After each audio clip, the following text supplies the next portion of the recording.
Hello everybody. सभी हरियाणा वासियों के लिए वही एक बढ़िया गुड न्यूज लाया हूँ, क्योंकि पूरे हरियाणा के लिए ये जो आपकी जनगणना है वो आपकी आज से शुरू हो गई है, 16 तारीख से 30 तारीख तक। लेकिन ये कौन सी है? स्वगणना बोलते हैं इसको।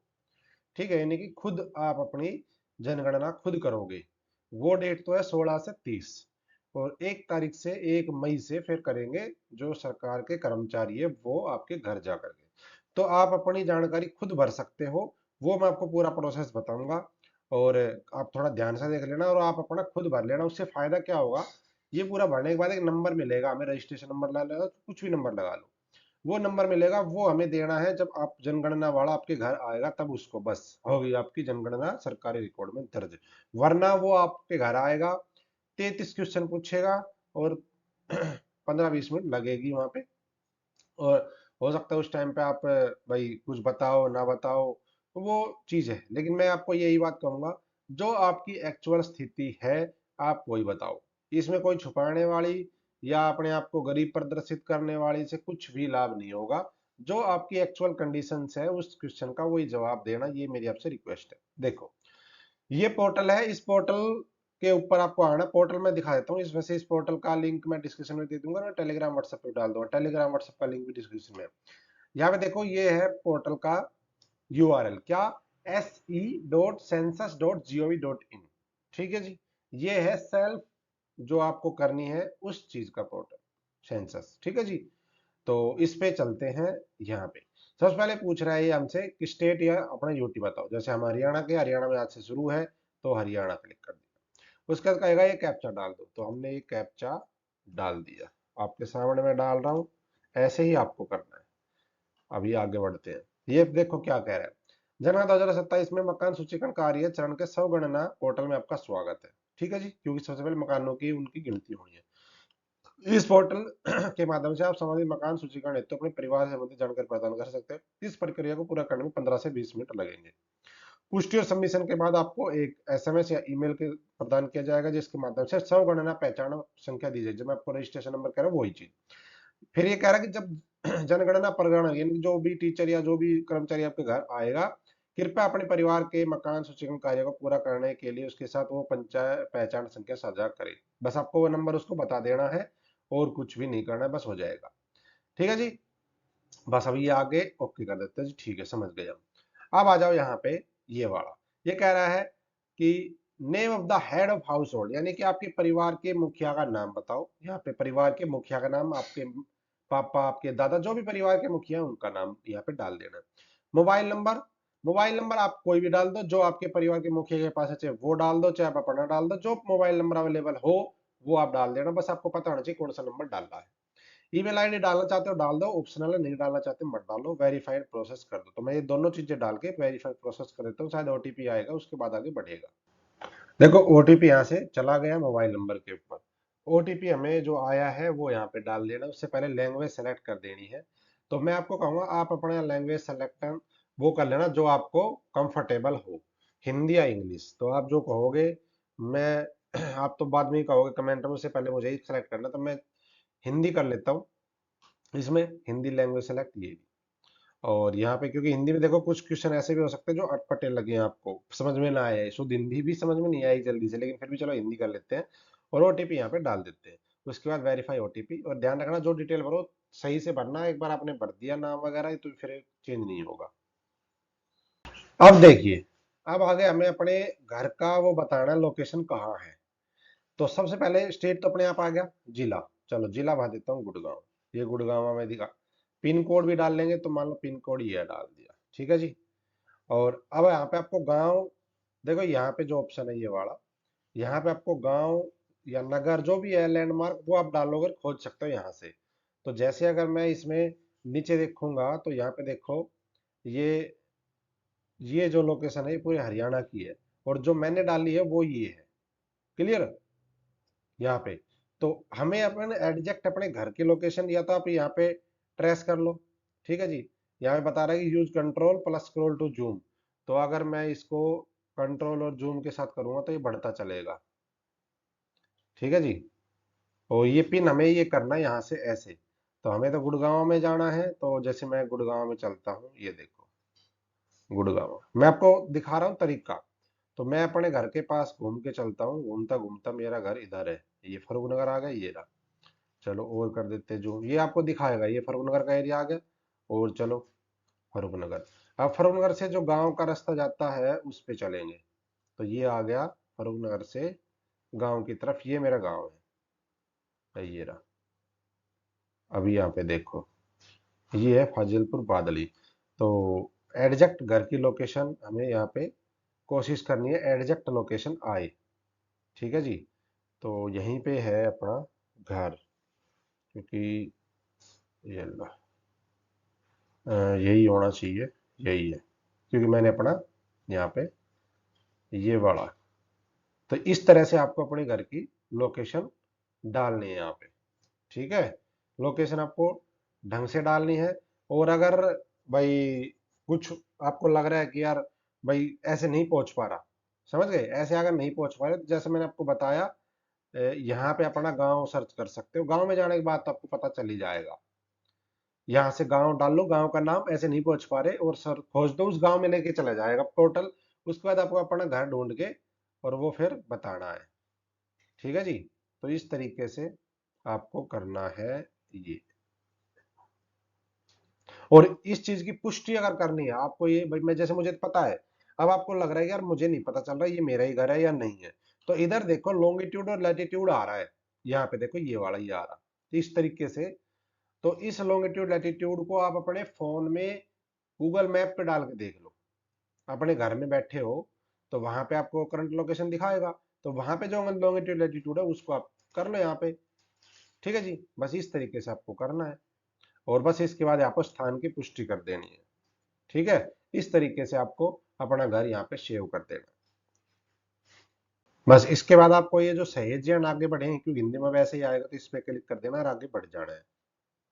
अब है जी यहाँ पे जनगणना में मकान का विवरण बताना है। तो सबसे पहले कह रहा है कि जनगणना मकान में फर्श की प्रयुक्त सामग्री क्या है, फर्श यानी कि किस उसका है।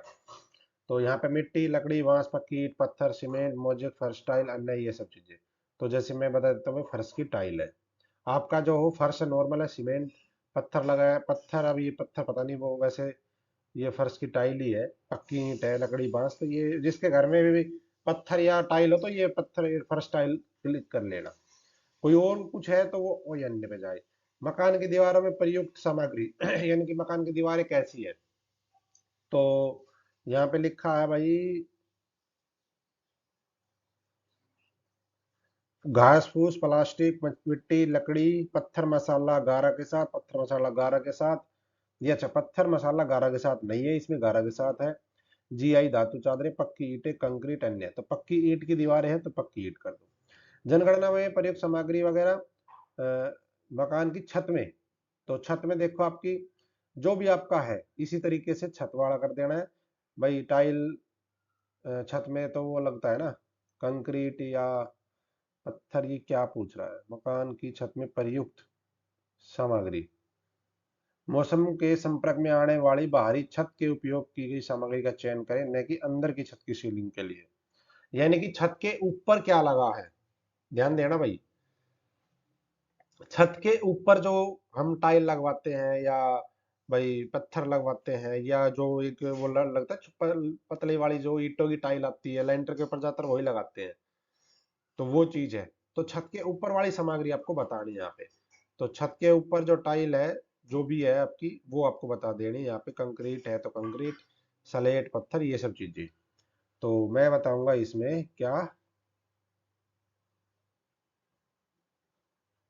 तो पक्की ईंट ही करूंगा, क्योंकि उसका वो ईंट ही बोलते हैं उसको, वो जो पतली टाइल आती है ईंटों वाली, वो वाली। अच्छा, जनगणना मकान की स्थिति। ठीक है, अब यहाँ पे देखो क्या लिखा है, ऐसे मकान। अब ये कह रहा है कि जो जिस मकान की जनगणना आप कर रहे हो वो मकान की स्थिति क्या है रहने के लिए। अगर सब कुछ यहाँ पे बताया इन्होंने कि ऐसा मकान जो जीर्णावस्था में अथवा वे जो ढहने वाले हैं, जिसमें बड़ी मरम्मत की आवश्यकता है, अथवा वे मकान जो जीर्ण अथवा ढह चुके ऐसी स्थिति में नहीं है कि उन्हें ठीक है मरम्मत करवाई जाए, उन्हें जीर्ण शीर्ण माना जाएगा। यानी कि आपके मकान की स्थिति अच्छी है तो अच्छी रहो, रहने योग्य है ठीक है, मतलब काम चल जाएगा तो रहने योग्य, और बहुत अच्छी है तो अच्छी। और बिल्कुल भी ऐसा कि वो ठीक हो ही नहीं सकता बिल्कुल खत्म अवस्था में, तो जीर्ण शीर्ण अवस्था। तो मैं कहूंगा जी अच्छी अवस्था है। ठीक है जी, इसमें कोई अपनी बहुत ज्यादा वो हम दिखाएंगे लाचारी या वो दिखाने से कुछ मिलना नहीं है। तो आपकी जो एक्चुअल है वो भरना। कभी सोचो यार जितना हम अपने आप को कमजोर दिखाएंगे कुछ मिलेगा, कुछ नहीं मिलेगा। अपनी एक्चुअल दिखाओ। अगर आपकी स्थिति जो है वो भरो, ये नहीं कहते मैं सभी अच्छी भरो, आपकी जो एक्चुअल स्थिति है वो भरना। क्योंकि बहुत से मिलेंगे अपने भाई जिनका जीर्ण शीर्ण अवस्था में मिलेगा, क्योंकि हर तरह की पब्लिक है, हर तरह की सिचुएशन है। तो जिसकी जो सिचुएशन है वो भर देना। अब कह रहा आगे बढ़ो, आगे बढ़ जाते हैं। सुनिश्चित जा रहे हैं, यस। आगे चलते हैं। अब आ गया नेक्स्ट। क्या? इस परिवार में सामान्यतः रहने वाले व्यक्तियों की संख्या, व्यक्तियों की कुल संख्या। इसमें देखो व्यक्तियों में कौन कौन आएंगे? सभी सामान्य निवासी, जिसमें बच्चे, बुजुर्ग, सभी उम्र के व्यक्ति शामिल होंगे। आकस्मिक आगंतुक को बाहर रखना चाहिए क्योंकि उन्हें उसमें सामान्य निवास में नहीं गणा जाएगा। यानी कि इसमें आपको बच्चों को, बुजुर्गों को, सभी उम्र के जो है व्यक्ति शामिल होंगे। ठीक है जी। तो इसमें आपके जो क्या बोलते हैं, कोई गेस्ट वगैरह, कोई किराएदार वगैरह, उन सबको नहीं गिनना है इसमें। क्योंकि वो कह रहे हैं कि सामान्य निवास में उनको नहीं गिना जाए। तो आकस्मिक आगंतुकों को बाहर रखा जाना चाहिए जो कभी कभी आते हैं। अब किराएदार वाली चीजें जो आएंगी उनका आप देखेंगे बाद में कि किराएदार के लिए क्या होता है क्या नहीं होता। तो इसमें आपको टोटल बता देना है कितने इस परिवार में रहते हैं। और एक बार ध्यान रखना, ये मत समझना कि ये व्यक्तियों लिखा है तो केवल आप पुरुष पुरुष की लिखो। नहीं, व्यक्तियों का मतलब इसमें ये है कि आपके परिवार में टोटल जो सदस्य हैं, मेल फीमेल दोनों, तो वो टोटल बताने हैं, 2 3 4 5 6 8 10 जो भी है आपके। और इस घर में चाहे आप अलग से रहते हो, मतलब ऐसा हो सकता है एक परिवार में एक घर के दो पोर्शन है, एक फर्स्ट फ्लोर एक सेकंड फ्लोर। तो जिसका अगर मान लो ऐसा हो कि अलग से है, भाई अलग अलग रहते हैं, एक परिवार ऊपर एक नीचे, लेकिन घर एक ही है, तो आपको पूरा बताना पड़ेगा एक में। और इस वाले पोर्शन में आपको उस भाषा में लिखना है जो भाषा आपके प्रयोग आपने चुनी है। इसमें इंग्लिश में तो आ ही गया था, अब हिंदी भाषा चुनी थी हिंदी में, और ये अपने आप लिख जाएगा। जैसे आप टाइप करोगे इंग्लिश में, वो हिंदी में अपने आप कन्वर्ट कर देगा। तो आपको यहाँ पे बताना है। दूसरे परिवार के मुखिया का लिंग, यानी जो परिवार का मुखिया आपने बनाया वो पुरुष है या स्त्री है। तो मैं जैसे कह रहा हूँ पुरुष है भाई। यदि आप अनुसूचित जाति या अनुसूचित जनजाति या अन्य है, जिसमें भी आप संबंधित हो, आपको उस पर क्लिक करना है। तो अनुसूचित जाति वाले यहाँ पे करेंगे, जनजाति वाले इस पे, यानी कि SC ST और अन्य। इनके अलावा जो बचे वो अन्य में आएंगे। यहाँ पे किसी को नहीं पता कि मैं कौन सी हूँ, तो यहाँ पे सूची है जातीय जनजाति की, वो यहाँ पे चेक कर सकते हैं। सबको पता होता है इन चीजों का। तो यहाँ पे जैसे मैं अन्य कर देता हूँ। ये कह रहा है कि मकान जो है जिसमें आपकी जनगणना हो रही है वो कैसा है, आपका खुद का है तो यहाँ पे करो। किराए का है परंतु आपका मकान कहीं और है, यानी कि जहां अभी है वो किराए का, लेकिन आपका मकान कहीं और भी है। किराए का एवं अपना कोई मकान नहीं, यानी कि ये किराए का है और अपना कोई और मकान भी नहीं है। और अन्य कोई इससे अलावा कोई चीज है तो यहाँ, तो जिसका खुद का वो अपना कर देना। और ये दोनों चीजों में से कोई किराए पे रहता है और आपका मकान कहीं और है, तो वो यहाँ पे किराए का लिख के परंतु अन्यत्र कर देना। ठीक है जी। रहने योग्य उपलब्ध कमरों की संख्या, यानी कि इस जो मकान में कितने कमरे उपलब्ध हैं जो रहने के योग्य हैं, 2 3 4 5 जो भी है वो आप यहाँ पे भर दें। अगला है इस परिवार में रहने वाले वैवाहिक दंपतियों की संख्या। दंपति मतलब जो पति पत्नी है। तो यहाँ पे बताना उन दंपतियों की गणना की जाए जो सामान्यतः निवासी है, भले ही पति या पत्नी में से कोई एक अस्थायी तौर पर अनुपस्थित हो। मतलब अभी बेशक यहाँ पे ना हो, लेकिन यहाँ पे आपको जीवित जो कपल है उनकी संख्या बतानी है। भाई पति पत्नी यहाँ पे इस घर में दो रहते हैं, 3 जोड़े हैं, एक जोड़ा है, कितना। तो वो यहाँ पे बताना है कि कितने जोड़े हैं, वो यहाँ पे 1 2 3 यहाँ पे भर देना, जो भी आपका हो, भर के सहेज आगे बढ़े। अब अगला क्वेश्चन है सुविधाओं का। इस परिवार के पास क्या क्या सुविधा उपलब्ध है। जैसे पेयजल का मुख्य स्रोत क्या है, यानी कि जो पानी है वो कैसे आता है। नल का पानी उपचारित स्रोत से, नल का पानी अनुपचारित स्रोत से, कुआं है, हैंडपंप है, ट्यूबवेल है, यानी बोरवेल जो आपके घर में होता है, झरना, नदी, नाला, टैंक या बोतल का पानी, अन्य स्रोत। तो यहाँ पे मोस्टली घरों में सप्लाई चल रही है, जो सरकारी सप्लाई होती है, लेकिन वो उपचारित नहीं होती, ध्यान रखना। जैसे हमारे भी है RO अलग से लगवा रखा है, वो जो आता है पानी वो उपचारित नहीं होता। हाँ, जहाँ पे जैसे शहर है, अब शहरों में क्या है, नहर का पानी आता है, लेकिन वो ट्रीट होके आता है, तो वो आपको यहाँ पे उपचारित भरना है। और जहाँ पे गांव में सप्लाई वगैरह है, जहाँ पे डायरेक्ट सप्लाई से पानी आ रहा है, वो उपचारित नहीं है, वो अनुपचारित है। डिग वगैरह कहीं पे बनी हुई है तो वो उपचारित होके भेज रहे हैं।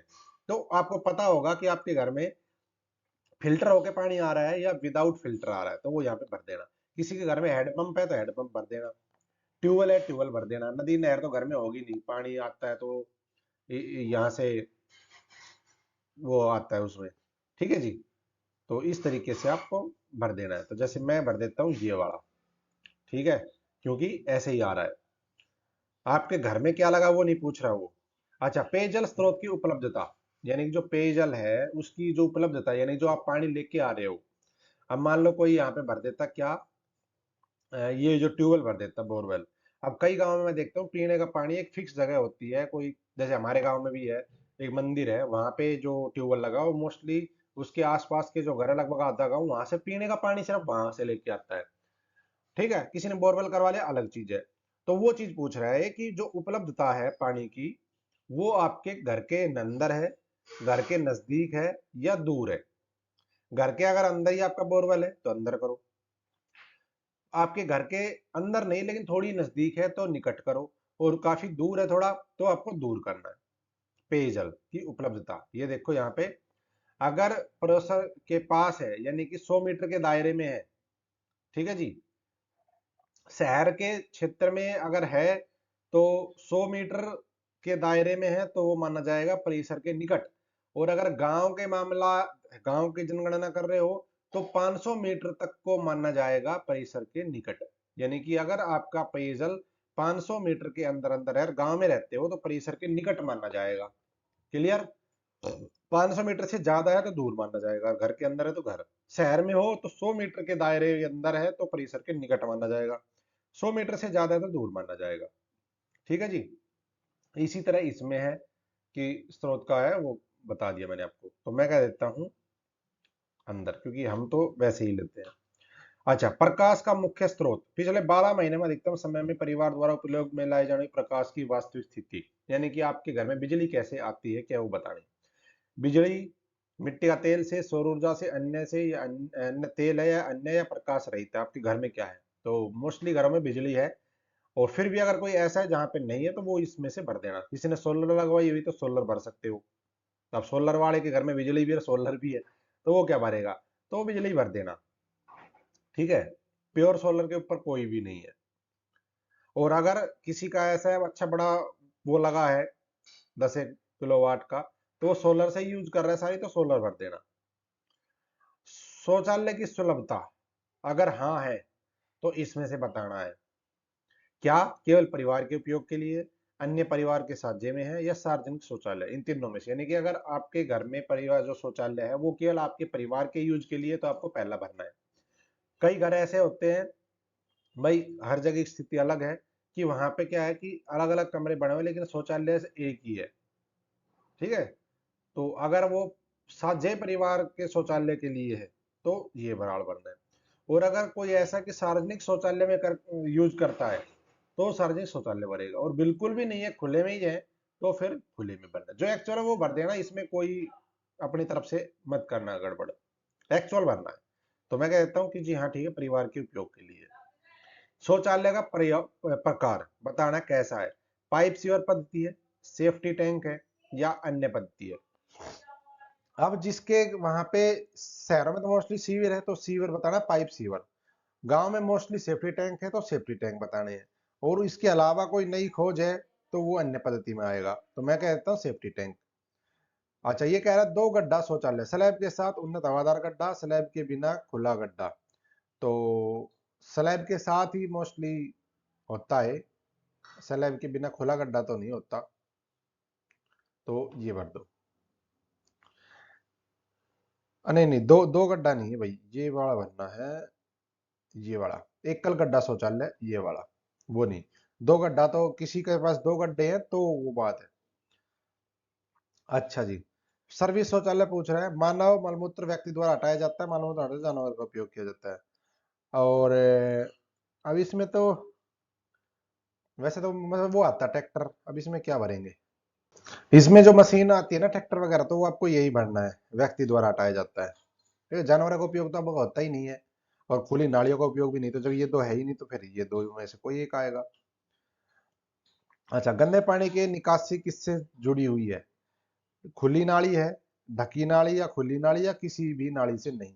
यानी कि अगर आपका जो घर का पानी है वो खुली नाली में बहता है तो खुली नाली करो, किसी की ढकी हुई नाली है तो ढकी नाली से करो।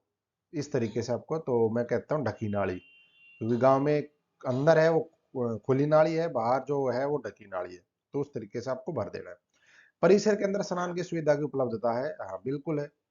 अगर आपका स्नान गृह है एक छत के बिना है या फिर है ही नहीं, तो मैं कहूंगा है। रसोई गैस, एलपीजी या पीएनजी गैस की उपलब्धता, अब यहाँ पे ध्यान देना है।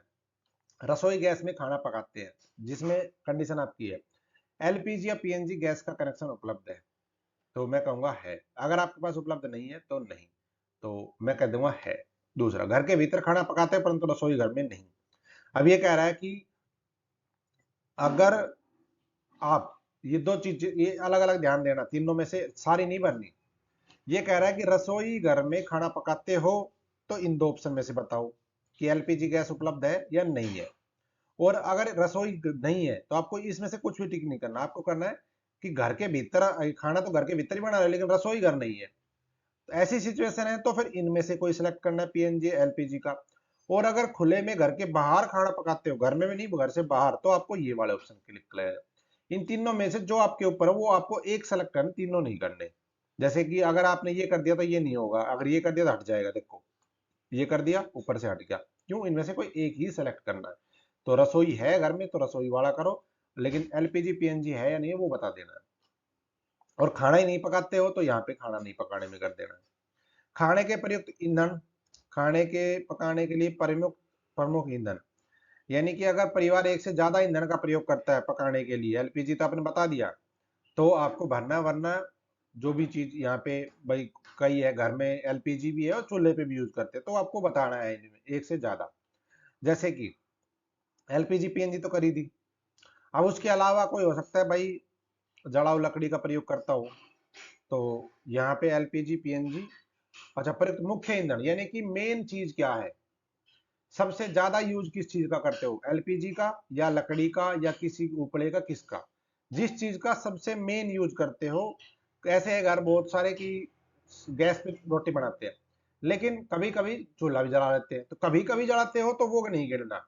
ऐसा है कि मेनली आप चूल्हे पे खाना बनाते हो, कभी कभी गैस पे बनाते हो, तो आपको फिर जड़ाऊ लकड़ी क्लिक करनी है। तो जो मेन चीज है जहां पे ज्यादा यूज करते हो वो आपको बताना है, तो एलपीजी पीएनजी मैंने कर दिया। बस ये चीजें भर के और यहाँ पे आपको बता देना है, ठीक है। और ये वाला जो ऑप्शन था ना भाई, ये वाला, ये मैंने गलत बता दिया, इसको करेक्ट कर लो। क्या, ये जैसे ये था ना कि इसमें से कोई एक ही चीज सेलेक्ट हो गई, ऐसा ये था। ये सर्विस शौचालय नहीं, हमारे यहाँ पे पूछ रहा है इन पांचों, इन चारों में से आपका कौन सा ऑप्शन ठीक है, वो ध्यान नहीं दिया। तो जिसके घर में ये वाला है सेफ्टी टैंक, बस ये क्लिक कर देना, बाकी ये सारी छोड़ देनी है। इनमें से एक ही चीज बतानी है, अलग अलग चीजें, क्योंकि समझ में नहीं आ रहा था, अब हो गया क्लियर। अगर आपके घर में सेफ्टी टैंक है, गड्ढा है, तो सेफ्टी टैंक वाला, तो वो आपको यहाँ पे सेफ्टी टैंक वाला कर देना है। ये वाले कोई ऑप्शन क्लिक नहीं होंगे, अगर ये कर दिए तो ऊपर से हट जाएगा। इसमें आने के बाद समझ में आ गया वो, तो वो हम क्लियर। तो यहाँ पे सिविल है तो ये सेफ्टी टैंक है, तो ये कोई और पत्ती है तो ये वाले अगर इनमें से कोई है तो ये, तो आपके पास ये है, मोस्टली घरों में ये मिलेगा, तो ये करके ये छोड़ देना सब कुछ, इस पे कोई टिक नहीं करना। फिर अब आगे बढ़ते हैं आगे। अब आ जाओ यहाँ पे कि आपके घर में संपत्ति क्या क्या है, बस लास्ट है, इसके बाद क्या है, रेडियो ट्रांजिस्टर, ठीक है जी, अधिक वह प्राथमिक उपकरण जिस पर अधिकांश सदस्य रेडियो चैनल को सुनते हैं। तो मेरे हिसाब से रेडियो तो आजकल किसी के पास है नहीं, और रेडियो सुनते भी हो या नहीं पहले तो ये बताना है, क्योंकि अगर रेडियो ही नहीं सुनते तो नहीं कर दो। मोबाइल या स्मार्टफोन पे रेडियो सुनते हो तो ही यहाँ पे क्लिक करना, ये मोबाइल नहीं पूछ रहा, ये पूछ रहा है रेडियो सुनते हो या नहीं। ध्यान देखो यहाँ पे, वह प्राथमिक उपकरण जिस पर अधिकांश सदस्य रेडियो चैनल को सुनते हैं। अगर आप रेडियो चैनल सुनते ही नहीं, ना फोन पे ना वैसे, तो आपको नहीं करना है, जैसे मैं कह दूंगा नहीं। मोबाइल फोन आगे पूछेगा, ये मोबाइल फोन नहीं है, ये है मोबाइल फोन के ऊपर रेडियो सुनते हो, तो अगर आपके घर में रेडियो है तो यहाँ पे यस करो। अगर रेडियो सुनते हो लेकिन फोन पे सुनते हो तो यहाँ पे, किसी अन्य उपकरण पर सुनते हो तो यहाँ पे, ठीक है जी। ये क्लियर, मैं नहीं सुनता तो मैंने कर दिया नहीं। टेलीविजन पूछ रहा है कि आपके घर में टेलीविजन कैसा है, दूरदर्शन वाला फ्री डिश है वो है तो वो बताओ, कोई डीटीएच या और डिश है जैसे एयरटेल है, ठीक है, टाटा है, या कोई भी जो आपकी वो है, या केबल कनेक्शन है या कोई अन्य चीज है, तो वो आपको बता देनी है। तो यहाँ पे मैं कहूंगा ये वाला कर सकते हो। ये वैसे दोनों चीजें हैं, तो ये कर देते हैं डिश डीटीएच, क्योंकि आजकल तो वैसे भी वो फाइबर है उससे चलता है मोस्टली तो काम। इंटरनेट सुविधा, घर में इंटरनेट है तो यहाँ पे हाँ वाले ऑप्शन में बताना है इंटरनेट सुविधा किस चीज में है।